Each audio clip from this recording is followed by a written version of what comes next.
ជំរាបសួរក៏សួស្តីអ្នកទាំងអស់គ្នាពួកយើងត្រឡប់មកវិញជាមួយនឹងការសម្រាយសាច់រឿង Anime ខ្ញុំរីយ៉ាននៅក្នុងវីដេអូមួយនេះគឺយើងមកបន្តសាច់រឿង Mega OD ភាគ6របស់យើងម្ដងទៀតហើយចំពោះគ្នាយើងដែលទើបតែមកថ្មីកុំភ្លេចជួយចុច Subscribe ឲ្យខ្ញុំម្នាក់មួយផងដើម្បីជាការលើកទឹកចិត្តឲ្យខ្ញុំធ្វើវីដេអូទៀតហើយអ្នកទាំងអស់គ្នាក៏អាចចូល Channel Telegram របស់ខ្ញុំម្នាក់មួយក៏បានដែរឥឡូវអ្នកទាំងអស់គ្នាបានចុច Subscribe ហើយនៅបើចុចហើយតោះអញ្ចឹងយើងចូលទៅកាន់សាច់រឿងតែម្ដង Nice សាច់រឿងក៏បានកាត់ទៅកាន់ Hikaru សួរទៅកាន់ Aki មានរឿងអីមែនឬក៏មានរឿងអីដែលត្រូវសងសឹកជាមួយនឹងគេ Aki ក៏បានប្រាប់ឲ្យតួឯកប្រុសរបស់យើងទៅតាមនាងទៅហើយបើទោះបីជាមិនតាមក៏នាងនៅតែបង្ខំគេឲ្យទៅដែររួចក៏ហក់ទៅចាប់ Hikaru យកតែម្ដងតែបានជួយរងទាន់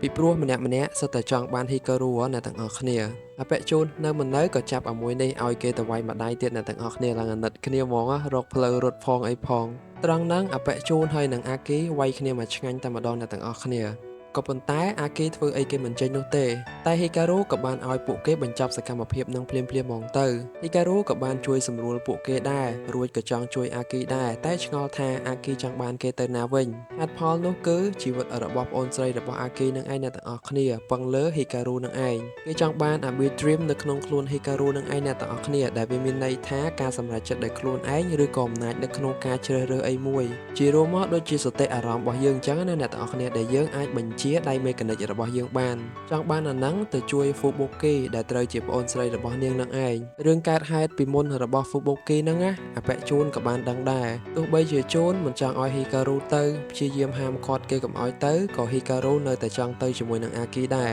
ហើយដោយសារតែភាពចិត្តបានចិត្តល្អដែលធ្លាប់រាប់អានគ្នាពីមុនជាមិត្តភាពមួយយ៉ាងល្អមកអញ្ចឹងហើយ Aki ក៏សម្រេចចិត្តមិនឲ្យ Hikaru ទៅជាមួយនឹងគេវិញគឺគេនឹងរកវិធីផ្សេងទៀតដើម្បីជួយប្អូនខ្លួនឯងហ្មងទៅគ្រាន់តែថាបើសិនជាបាន Abyss Dream របស់ Hikaru ហ្នឹងគឺបានជួយ Fubuki ហ្នឹងលឿនពួកគេក៏លែងជាមិត្តនឹងគ្នាទៀតដែរពីព្រោះនាងត្រឹមជាអ្នកការពារគេតែប៉ុណ្ណោះហើយណាមួយរឿងប្អូនស្រីរបស់នាងក៏មិនបានពាក់ព័ន្ធអីជាមួយនឹងតួឯកប្រុសរបស់យើងដូចគ្នារួចអាគីក៏ចាក់ចេញពីកន្លែងនោះបាត់ទៅកាត់មកកាន់គ្នារបស់លោកដុតទ័រវិញពួកគេក៏បានរកឃើញ Amaryllis ដែលជាប្រភេទមេកានិកដង្កូវនឹងហើយនៅក្នុងនោះគឺមានសមាជិកដល់តែ5នាក់ហើយគេបានសរសេរថាការកើតអបតវហេតុនោះគឺមានមនុស្ស4នាក់បានស្លាប់នៅក្នុងនោះអញ្ចឹងហើយគឺមេកានិកប្រភេទដង្កូវនេះគឺវាមិនសូវអាចឲ្យមនុស្សនឹងគ្រប់គ្រងវាបាននោះទេពេលដែលពួកគេតាមដានអាគីទៅក៏បានឃើញនាងនៅជាមួយនឹងក្មេងស្រីម្នាក់ដែលមើលទៅប្រហាក់ប្រហែលនៅក្នុងរូបដែលពួកគេបានរកឃើញរួចសាច់រឿងក៏បានកាត់ទៅកាន់នៅក្នុងវិហារវិញដោយអាគីត្រឡប់មកជួបប្អូនស្រីរបស់ខ្លួនឯងតែមិនបានយក Hikaru មកជាមួយនោះទេមេកានិកប្រភេទដង្កូវគិតថាអាគីផ្លាស់ប្ដូរចិត្តមែនបានតែជាអញ្ចឹងហើយ Fubuki គិតថាបងស្រីលែងខ្វល់ខ្វាយពីគេហើយបែរជាយកចិត្តទុកដាក់ទៅអ្នកដទៃវិញចំពោះ Fubuki ពិតជាឈឺចិត្តជាមួយនឹងខ្លួនឯងមែនតើឬក៏បងស្រីរបស់ខ្លួនចង់ឲ្យខ្លួនឯងស្លាប់ម្ដងទៀតអាគីមិនគិតដូច្នេះទេនាងមិនឲ្យប្អូនទៅណាឡើយហើយក៏ជួយប្អូនដោយប្រើ Abyss Dream របស់ខ្លួនជំនួសវិញកាត់មកកាន់ Hikaru វិញអាល់ម៉ាព្យាយាមប្រាប់ឲ្យម្ចាស់ខ្លួននឹងទៅជួយអាគីផងបើទោះបីជាមិញហ្នឹងពួកគេប៉ះពាក្យសម្ដីគ្នាតិចតួចក៏ដោយយ៉ាងណាពួកគេនៅតែជាមិត្តនឹងគ្នានឹងឯង Hikaru អន់ចិត្តតិចដែរហ្នឹងណាពីព្រោះអាគីនិយាយអញ្ចឹងដូច្នេះគេមិនចង់ដើរនៅផ្លូវមួយនេះទៀតទេត្រង់ដែលប្រើពាក្យដើរនៅលើផ្លូវខ្លួនឯងហ្នឹងណាក៏ធ្វើឲ្យជូនមានការគិតទៅដល់រឿងរបស់ខ្លួនឯងដែរដែលពីមុនគេមិនចង់ចូលទៅផ្លូវរបស់បងប្រុសគេទេអញ្ចឹងហើយនៅពេលនោះអាល់ម៉ាក៏លួម Hikaru ឲ្យទៅជួយអាគីមកទៅអាល់ម៉ាដឹងថាគេមិនជួយអញ្ចឹងនៅក្នុងចិត្តគេមិនសប្បាយចិត្តដូចគ្នា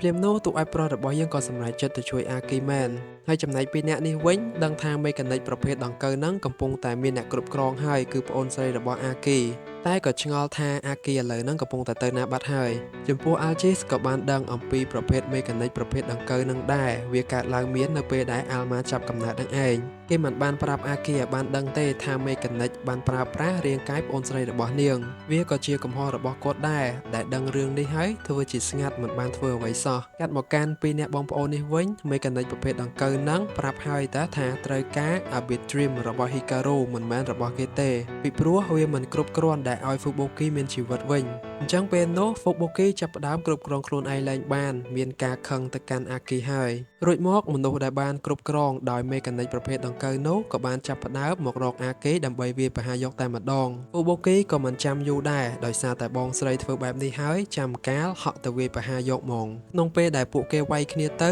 ម្ដងម្កាលលេចចេញសម្លេង Fubuki ពិតប្រាកដមកវាដាច់អារម្មណ៍ Aki ដែរអញ្ចឹងណាឮសម្លេងប្អូនអញ្ចឹងធ្វើឲ្យគេនឹងកាន់តែស្រណោះតែអាមេកានិកប្រភេទដង្កូវនោះមានតែខ្វល់អីគឺចង់ផ្ដាច់ជីវិតឬក៏យកអាគីទៅប្រើប្រាស់វិញម្ដងសូម្បីតែមេកានិករបស់អាគីក៏មិនអាចទប់ទល់នឹងមេកានិកប្រភេទដង្កូវនេះបានដែរហើយភ្លាមៗនោះទូអេប្រុសរបស់យើងក៏បានមកដល់តែម្ដងទោះបីជាអាគីមិនពេញចិត្តឲ្យគេមកក៏ដោយតែហីការូព្រោះតែចង់ជួយមិត្តភក្តិរបស់ខ្លួនឯងទើបគេមកនឹងបើអពែជូននេះវិញមិនចង់ឲ្យ Fubuki ប៉ះពាល់ហីការូនិងអាល់ម៉ាទេមេកានិកប្រភេទដង្កូវនោះមានតែចាំយូរអីក៏ចាប់អពែជូននឹងភ្លាមវាក៏ដឹងដែរថាមេកានិកប្រភេទរបស់ជូនហ្នឹងគឺចម្លងពីនាងទៀតព្រោះមើលទៅគឺពិតជាដូចគ្នាមែនទែនទាំងអស់គ្នាដែលមានខ្សែវែងៗអញ្ចឹងណាហើយឃើញអាគីនៅតែចង់ចូលមកជួយការពារហីការូទៀតពេលហ្នឹងក៏ចាប់អាគីម្នាក់ថែមទៀតទៅ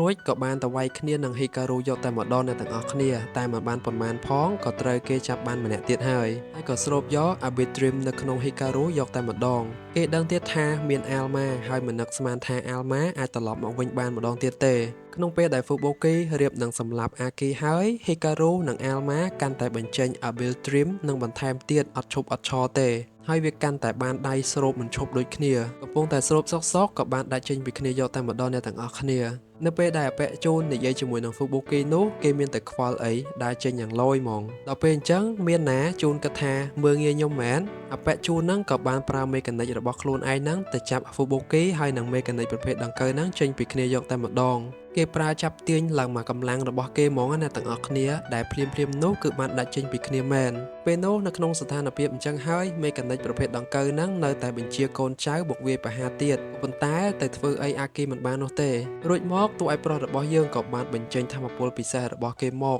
វាយគ្នាឡើងសាហាវហ្មងជាមួយនឹងហីការូហ្នឹងហោះចុះហោះឡើងពេលនោះស៊ីតែមួយដៃទេរបស់ហីការូចំកណ្ដាលមុខក៏ប្រេះខ្ទេចអស់ចឹងហើយនៅពេលនោះគេក៏បាននិយាយថាវាជាកំហុសរបស់ឯងដែលធ្វើឲ្យយូកូម៉ូបានស្លាប់ត្រង់នេះធ្វើឲ្យអាល់ម៉ាភ្ញាក់ផ្អើលបន្តិចដែរនៅទាំងអស់គ្នាក្រោយមកមេកានិកនោះក៏បានរលាយបាត់ទៅព្រមទាំងកូនចៅរបស់ពួកគេផងដែរចំពោះអាល់ម៉ាបានលើពាក្យមិញហ្នឹងក៏បាននឹកឃើញមនុស្សគ្រប់គ្នាថាគេនឹងសំខាន់បែបណាជាមួយនឹងយូកូម៉ូគេគួរតែចាំរឿងទាំងអស់ហ្នឹងហើយឥឡូវនេះ Fubuki ក៏មានជីវិតមកវិញហើយអាគីក៏រំភើបដូចគ្នាដែរពេលឃើញប្អូនបានរស់ឡើងវិញអញ្ចឹងម៉ោង8ព្រឹកដូចរាល់ដងអញ្ចឹងហេការូបើកភ្នែកហើយតែមិនបានឃើញអាគីមកហៅគេទេអញ្ចឹងហើយមិនងើបទៅរៀនខ្លួនឯងណាមានតែដេកថែមយ៉ាប់ហ្មងតួឯកប្រុសរបស់យើងតែអាចារ្យនេះនៅតែធ្វើទម្លាប់ចាស់មកតាមបង្អួចហៅតួឯកប្រុសរបស់យើងធម្មតាអេអង្កាលងើបដេកស្ពឹកម៉េះទៅដល់សាលាអាគីក៏បានសុំទោសទៅកាន់តួឯកប្រុសរបស់យើងដែលនាំរឿងច្រើនមែនតែនដល់ហេការូតែគេមិនថាអីផងពួកគេជួយគ្នាទៅវិញទៅមកហ្នឹងពេលនោះអាគីចង់ឲ្យហីការូជួយគេបង្រៀនបន្ថែមទៀតនឹង Fubuki ដែរអញ្ចឹងណាសមាជិកក្រុមរបស់អាមកំពុងមើលថែ Fubuki ហើយនាងក៏នៅជាមួយនឹងពួកគេដែរនៅពេលនេះអ្វីដែលនាងអាចសងហីការូវិញគឺធ្វើជាអង្គរៈការពារគេ24ម៉ោងយកតែម្ដងចំពោះអាល់ម៉ាវិញត្រេកអរដែរនឹងណាបាននាងដាស់ហីការូនៅពេលព្រឹកដូចរាល់ដងអញ្ចឹងត្រង់នេះអាចារ្យមេរូឃើញនាងសប្បាយចិត្តហ្មងឃើញគេស្វីតអញ្ចឹងណាមកកាន់ក្រុមរបស់កាកាមីវិញដែលពួកគេបានធ្វើតេស្តអាចបើកទ្វារបានហើយគឺពួកគេខ្វះតែគ្នាទេហើយក៏អាចផ្គត់ផ្គង់ថាមពលអូដេឡាបានថែមទៀតកន្លែងហ្នឹងពួកគេមានកម្រងចូលទៅខាងក្នុងជាពិភពរបស់ Mega OD នឹងហើយអ្នកទាំងអស់គ្នាចូលទៅអាចទៅជួយពួកគេធ្វើឲ្យពួកគេរស់ឡើងវិញផងដែរក៏ដូចជាគ្រប់គ្រងប្រើប្រាស់ពួកគេនឹងឥឡូវនេះមេក្រុមកំពុងតែត្រូវការអ្នកណាជាអ្នកជំនួយជួយបើកទ្វារនឹងហើយបើអាល់ម៉ានៅតែឆ្ងល់ថាយូបូកូហ្នឹងគឺជាអីឲ្យពិតប្រាកដទៅមេកានិកប្រភេទដង្កូវនេះវិញគេមិនទាន់ចង់ស្លាប់ទេអ្នកទាំងអស់គ្នាគឺចង់បានរាងកាយគេវិញហើយពេលនោះដែរក៏បានជួបជាមួយនឹងបុរសម្នាក់ហ្នឹងក៏ចាប់យកមេកានិកប្រភេទដង្កូវនោះចេញយកតែម្ដងអ្នកទាំងអស់គ្នាបើទោះបីជាគេសូមអភ័យទោសក៏ដោយអញ្ចឹងអ្នកទាំងអស់គ្នាសាច់រឿងរបស់យើងក៏បានមកដល់ទីបញ្ចប់ដែរនៃភាគ6នេះសង្ឃឹមថាអ្នកទាំងអស់គ្នានឹងចូលចិត្តជួយចុច like និង comment ឲ្យខ្ញុំម្នាក់មួយផងខ្ញុំនឹងបញ្ចប់សាច់រឿងនឹងឲ្យអ្នកទាំងអស់គ្នាហើយនឹងរកសាច់រឿងថ្មីមកសម្រាប់ជូនអ្នកទាំងអស់គ្នាដូចគ្នាអញ្ចឹងកុំភ្លេចផ្ដល់កម្លាំងចិត្ត subscribe ឲ្យខ្ញុំមួយផងណាជំរាបលាអ្នកទាំងអស់គ្នាពួកយើងជួបគ្នានៅវីដេអូក្រោយទៀតបាយបាយ